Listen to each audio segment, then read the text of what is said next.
Hello दोस्तों, solo levelling के last episode में हमने देखा था कि कैसे और मोनार्च भी इस फाइट में एंटर कर रहे हैं और जिन्वू की फादर भी ऑफिशियली इस सीरीज में एंटर कर चुके हैं। और हम देखते हैं कि उनके और मोनार्च और फ्रॉस्ट के बीच में फाइट भी होती है। और जहाँ पे सीन शिफ्ट होता है रेड गेट में, तो हम देखते हैं जिन्वू को ऑलरेडी पता था कि ये बी रैंक गेट नहीं है, रेड गेट है, जहाँ पे एक मॉन्स्टर अपेयर होता है अपने बाकी सारे भाइयों की मौत का बदला लेने। लेकिन जिन्वू अब इतना पावरफुल हो चुका है उसको घंटा फर्क नहीं पड़ता उसके सामने कौन है। वो अपने दो पावरफुल मॉन्स्टर को भेज देता है उस मॉन्स्टर को मारने के लिए।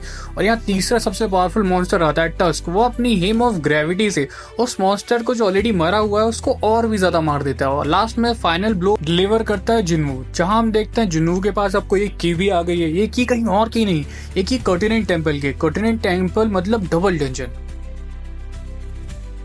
सीन स्टार्ट होता है और हम देखते हैं जिन्वू के साइड के जिनो को, जो कि ऑनलाइन लड़ रहा होता है ट्रोलर से। ट्रोलर वही जो जिन्वू क्रिटिसाइज कर रहे थे जीजू आइलैंड में लेट जाने को। और हम देखते हैं जिनो तो उनको केस भी कर देता है भाई। और यहाँ जिन्वू पीछे से आता है। जिन्वू सोचता है जिन्वू भूत की तरह कभी भी आ जाता है, कभी चले जाता है बिना साउंड के। जिन्वू को बैग दिखाता है जो कि पूरा मैजिक क्रिस्टल से भरा होता है, जो कि उसने रेड गेट के मॉन्स्टर की मार के कलेक्ट किया होता है। जिन्वू उसको थैंक करता है क्योंकि अब इस मैजिक क्रिस्टल से अपनी गिल्ड एस्टेब्लिश कर पाएंगे और एम्प्लॉयज की सैलरी भी दे पाएंगे।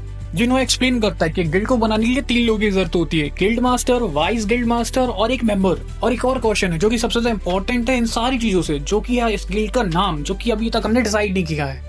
जिन्हो बोलता है हाँ इम्पोर्टेंट है, लेकिन जिन्हो बोलता है इम्पोर्टेंट नहीं है, ये बहुत ही ज्यादा इम्पोर्टेंट है। जिन्हो बोलता है सोलो प्ले गिल्ड कैसा रहेगा, लेकिन जिन्हो की बात सुन के शॉक सेट में जाता है। वो सोचता है कि जिन्हो मजाक कर रहा है क्या। तभी डोर में कोई नॉक करता है, जिन्हो देखने जाता है। जिन्हो उसको देख के और भी ज्यादा शॉक हो जाता है कि ये कौन है। तभी हम देखते हैं एस रैंक हंटर छा है जो यहाँ जिन्हो की गिल्ड में ऑफिस में आई है। जिन्हो हंटर छा से यहाँ आने का कारण पूछता है। हंटर छा तभी बताती है कि वो जिन्हो की गिल्ड ज्वाइन करना चाहती है। जिन्हो हंटर छा से उसका स्टेटमेंट क्लियरफाई करने को बोलता है, लेकिन हंटर छा फिर से वही बोलती है कि वो जिन्हो की गिल्ड ज्वाइन करना चाहती है। जिन्हो को समझ में नहीं आता हंटर छा ऐसा कर क्यों रही है। वो उससे पूछता है कि चेयरमैन गो ने उसको ऐसा करने को बोला या फिर उसी की गिल्ड मास्टर ने उसको लात मार के बाहर निकाल दिया। हंटर छा मना करती है, लेकिन जिन्हो पूछता है फिर तो मेरी सोलो प्ले गिल्ड क्यों ज्वाइन करना चाहती है। हंटर छा कंफ्यूज जाती है, सरप्राइज दोनों एक साथ हो जाती है। तभी जिन्हो बोलता है ये हमने कब नाम तय कर लिया।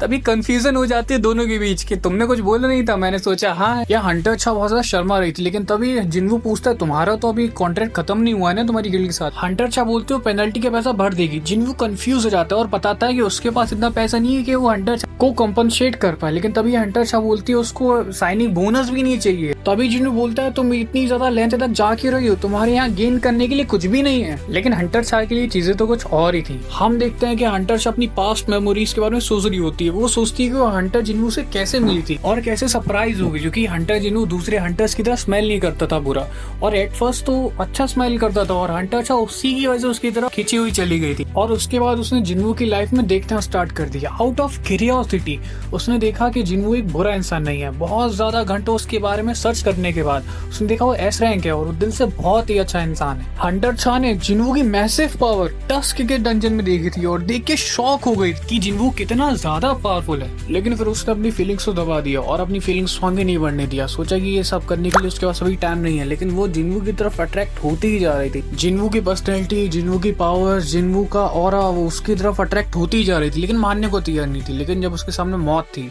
उसे डर लगा, वो नर्वस हुई और उसे लगा कि अब वो शायद नहीं बच सकती, यही उसका अंत है।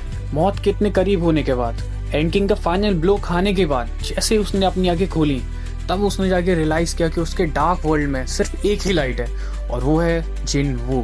तब जाके उसने रियलाइज किया कि उसकी फीलिंग जिन्वू की तरफ थोड़ी थोड़ी कदम लेके बढ़ रही थी। उसे एक सपना था कि उसे आके कोई बचाएगा, लेकिन वो सपना नहीं था।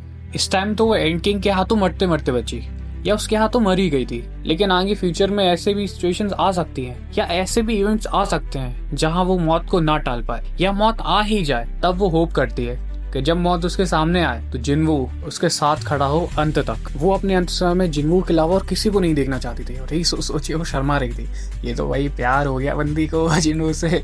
और यहाँ जिन्वू कंफ्यूज हो जा रहा है कि ये भाई इतनी शर्मा क्यों हो रही है, लाल पीली क्यों हो रही है। जितना ज्यादा छा ब्लश करे जा रही थी उतना ही ज्यादा जिन्वू कंफ्यूज हो जा रहा था जिन्हों पूछता है कि तुम मुझे जवाब क्यों नहीं दे रही हो। तभी चा बोलती है मैं अपना जीवन अच्छे से बताना चाहती हूँ, क्या उसमें कुछ गलत है, क्या मैं ऐसा नहीं कर सकती। तभी जिन्हों को समझाता है कि यहाँ तक बोलने के लिए हंटर चा को कितना ही सोचना पड़ा होगा। तभी जिन्हों भी हंटर चा की बातों के साथ एम्पैथाइज करने लगता है, लेकिन जिन्हों बताता है कि एंट्रेंस टेस्ट पास करना होगा। हंटर चा टेस्ट के बारे में पूछती है, जिन्हों हैरान होता है इतना कॉन्फिडेंस देखे। उसको लगता है कि ऐसी सिंसेरिटी है या तो जैसे इसका प्राइड बोल रहा है। जिन्हों बोलता है कि तुम्हें मेरे चुने हुए शैडो सोल्जर को डिफीट करना होगा। हंटर चा बोलती है अच्छा कौन सा शैडो सोल्जर चुनोगे तुम। तब जिन्हों को बताता है तुम्हारे लिए तो मैं सबसे स्ट्रॉन्गेस्ट ही चुनूंगा। सही है, हंटर से बोलते हैं मैं छोटे मोटे से लड़ूंगी भी नहीं। हंटर से पूछते लेकिन हम ये टेस्ट करेंगे कहाँ। जिन्हों बोलता है हम ये टेस्ट हंटर एसोसिएशन के जिम में करेंगे। जिन्हों उस बहाने अपनी शैडो एक्सचेंज की एबिलिटी भी ट्राई करना चाहता था दूसरे लोगों पर। हंटर से दरवाजे से जाने लगते है, तभी जिन्हों बोलता है कि मेरे पास एक और तरकीब है जाने की, और उसको अपनी तरफ खींचता है।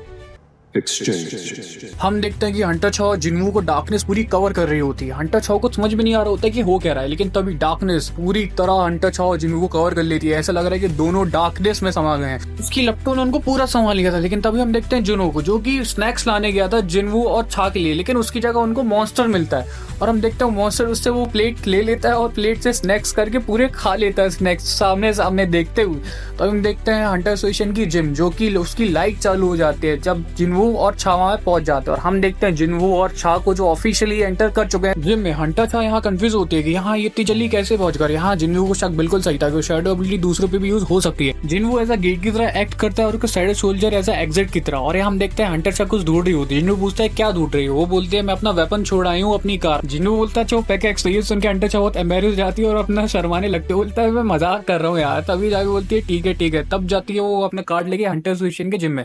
उसे लगता है वहाँ वेपन्स मिल जाएंगे। यहाँ सही में बहुत सारे वेपन्स होते हैं। हंटर छा उनमें से एक शॉर्ट को चूज करती है और कहती है कि हाँ अब मैं लड़ाई के लिए तैयार हूँ, मैंने वेपन चुन लिया। जिन्हों बोलता है कि वेपन सही रहेगा क्योंकि तुम तो एक शॉर्ट यूज करती हो जो तुम्हारे पास अब नहीं है। लेकिन हंटर छा बताती है हम जब मॉन्स्टर के सामने लड़ते हैं तब तो हमें कोई वेपन चूज करने का मौका नहीं मिलेगा, इसलिए यही सही है। तब जिन्हों अपने सेकंड स्ट्रॉन्गेस्ट सोल्जर इग्रिस को समन करता है। जिन्हों हंटर छा को बताता है कि इग्रिस उसका बेस्ट शॉर्ट्समैन है उसके सोल्जर्स में से, और हंटर छा के लिए बेस्ट चॉइस भी, क्योंकि अगर वो बीरू से लड़ेगी जिन्हों की स्ट्रॉन्गेस्ट सोल्जर से तो उसका एक्सपीरियंस बहुत ट्रॉमेटाइजिंग होगा। लेकिन जैसे ही वो हंटर छा की तरफ देखता है, वो देखता है उसकी ओवरवेलिंग पावर, उसकी आंखों में चमक। तो वो हंटर छा से मुड़ने के लिए कहता है को सोचने का। जैसे ही हंटर छा मुड़ती है तो वो अपनी इन्वेंटरी में से बैरन डीमन किंग की स्वॉर्ड निकालता है, लॉन्ग स्वॉर्ड, जो कि एक स्ट्राइक से बिजली के भवंडल आ देती है, सब खत्म कर देती है। वो देता है इग्रिस को लॉन्ग स्वॉर्ड इस फाइट में लड़ने के लिए और इन दोनों की बैटल अब स्टार्ट हो जाती है। हम देखते हैं लॉन्ग स्वॉर्ड की और इन्फॉर्मेशन को एक बार में स्टॉर्म ऑफ एंडलेस लाइटिंग ला देती है। इग्रिस उस शॉट को फ्लेक्स करते हुए निकालता है और जैसे वो एक स्ट्राइक के लिए अपनी शॉट का यूज करता है तो एक ही स्ट्राइक में बहुत सारी जगह तबाह हो जाती है। और हम देखते हैं हंटर जो उसको भी डॉज कर लेती है।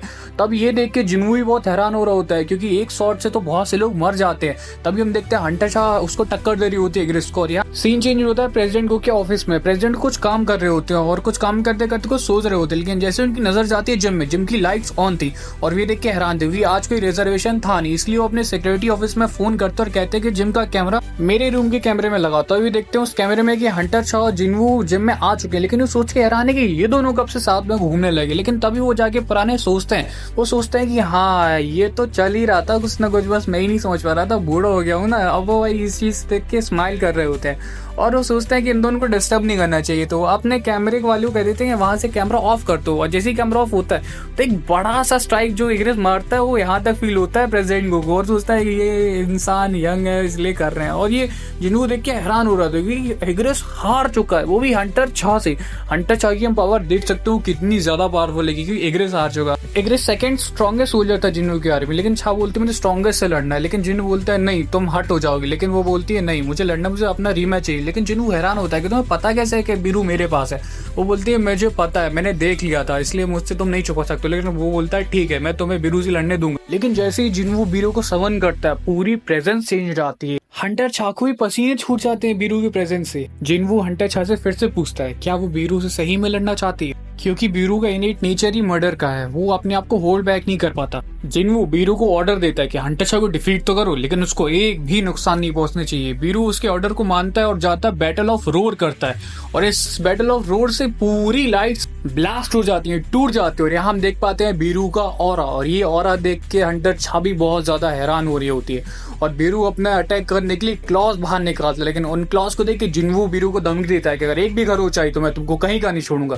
ये देख के बीरू बहुत डर जाता है, इसलिए वो क्लॉज अपने अंदर कर लेता है। हंटर छा सोचती है यही सही मौका है हमला करने का, लेकिन बीरू एकदम उसके पीछे आ जाता है। हंटर छा हैरान हो जाती है, लेकिन वो मूर्ति और कहती है कि ये हमला मैं तुमको वापस करने नहीं दूंगी।